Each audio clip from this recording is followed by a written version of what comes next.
So we primarily source 3 different types of frankincense oil. We source Carterii, Freriana, and Sacra. But if we look at the chemistry of each one of those, when we see Carterii and when we see Freriana, regardless of where they come from, if we get the purity and we get the chemistry profile that we're looking for, we have great diversity, which means we have lots of opportunity for therapeutic outcomes. If we look at Sacra, there's some criticism sometimes that can fall to Sacra because Sacra almost unilaterally is just one primary compound, alpha-pinene, and it can be as much as 80%, which means we don't get the chemical diversity. So while we might say that that's not as chemically diverse, maybe that's not as valuable, it actually has valuable in the context of the 3. I would be highly critical if the only frankincense oil that we sourced was Sacra, because there's great limitation in some of the benefit you can receive from that because of the isolation of chemistry.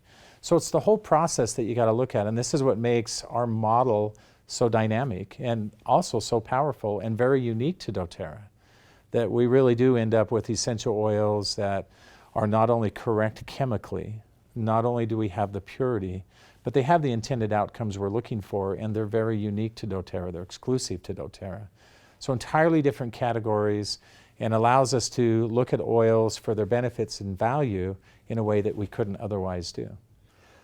Well, and that's been an interesting discovery for me, is to learn that there are different species of these different plants, that there are different locations can have a huge impact on the chemistry. That's right. So we're talking about frankincense. I know we get a lot from Somalia.